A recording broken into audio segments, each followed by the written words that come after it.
mga pis! Dito tayo ngayon sa La Playa. So naka-fishon tayo. Yan, Kandule, Master. Sama natin amigo angler. Sama natin si Alvin. Sama natin si Russell. Sama natin si Ross. Shout out! Release na yan, release na yan. Fish on! Ang utol, Kandule Master. Wow! Puro kanduli na agad sa amin dito. So update na lang tayo ulit. So mga pis, alakak. Ay, isang alakak tayo ngayon. So andito yung tao na pala. Ito nga pala yung tao na nag-inspire sa akin para mga well. Si Kuya Ricky. Yun. Diyan ako natuto mga well, mga pis. Fish on! Terence! By Terence, fish on. Ano yan, ano yan, ano yan? Ano yan? Ano yan? Kandule Master! Wow! By Terence. Bata pa yan ha. Bata pa yan mga fish. Tinan mo kung ano yung inuuli. Gano'ng kalaki yan. Ang laki nito mga fish. Grabe!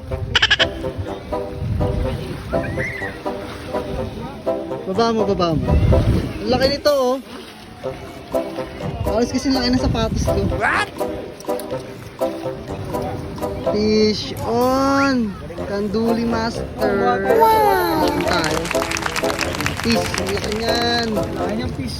Ang laki, baby shark. Dahil Kasi pating laki nung dito. nahuli mo, pintas natin pisa, no? Shark sila, shark. So what's up mga pis? Good morning. Dito pa rin tayo sa La Playa. So hindi na tayo napag-outro kagabi, no? So dahil nasa event tayo ng sa work natin. Yan, so cutting ngayon. Makikita nyo. Actually itong part na to ng La Playa, gusto ko dito mag-cast kagabi. Kaso nagdadalawang iisip ako sa mga sabit dito. So ngayong kate nakita ko naman na talaga mabato siya. Ayan, no? So ito yung spot namin kagabi mga pis. Pakita ko lang sa inyo. Diyan kami nakapwesto kagabi. So marami ring sabit dyan. So nakailang donate din kami ng rig dyan. Yan. So kagabi talaga gigil ako mag-akas dito eh. Kaso lang kita ko kasi at ramdam ko na ano eh, maraming sabit talaga. So hindi naman ako nagkamali kasi ito yung mga bato. And bait and wait tayo.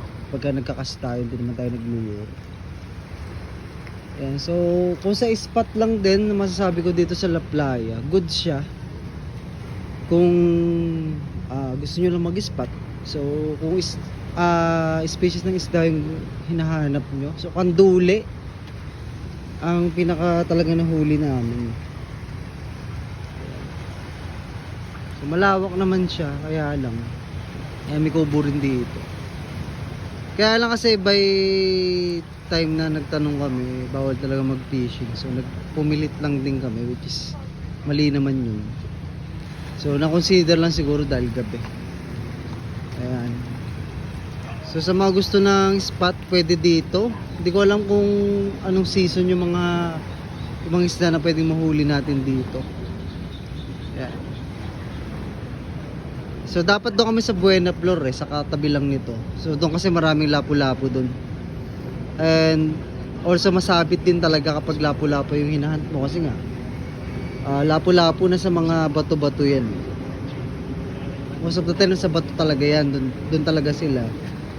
And kapag ka sila, nag-snap sila ng pamain mo. So talagang dinadala nila sa batuhan. So parang sa bahay-bahay nila.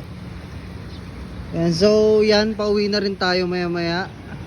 So medyo nakainom-inom kasi tayo kagabi. Kaya hindi nakapag-update masyado. So bawi na lang sa next vlog, mga peace. Nga pala, shout out kay Sir Buboy, Buboy the Great, yun ang page niya. So nandito Lagay ko sa taas yung page niya. So, follow nyo siya para makakahanap kayo ng mga spot dito sa Cavite. Ang address nga pala nito, La Playa to, resort to, Kalibuyo, Tansa.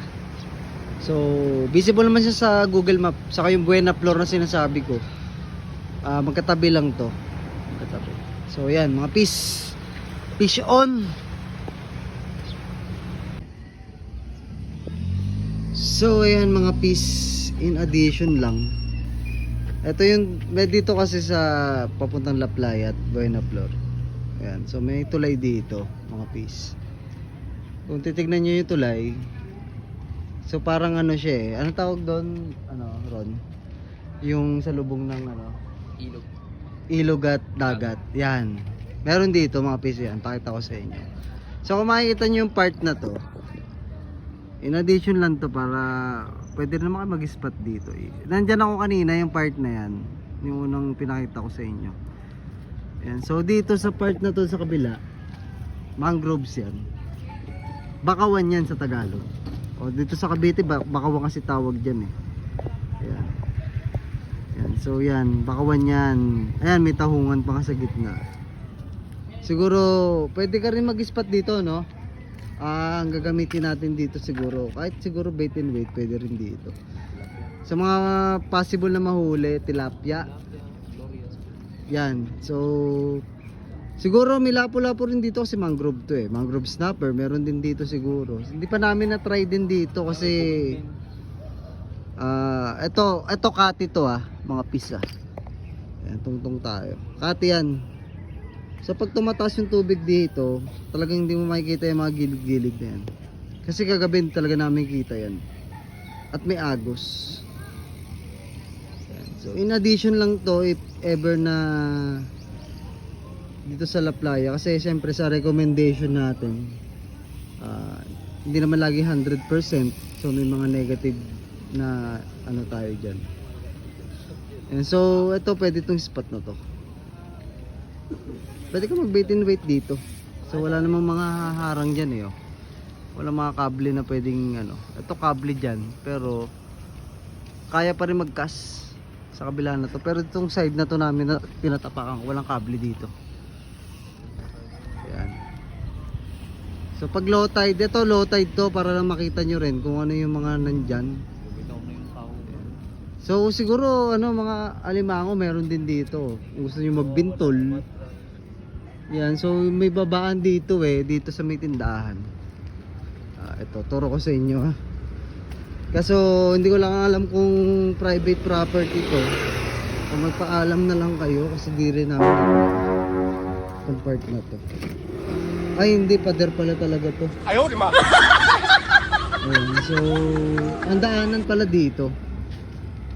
Ito, tutong gate na yan sa may tindahan na to. So paalam lang. Sa pagkakalam ko may mga nababa dyan. Pwede naman magpaalam dun sa may-ari para makita nyo yung viewing. Ayan, so in addition lang mga fish. Ayan. Sama natin si Ron. Ayan, nagpo-viewing kami kasi umaga. Ayan. So wait nyo rin yung collaboration talaga namin ni Buboy the Great, Sir Buboy. So may mga ibang spot pa tayo. So fish on!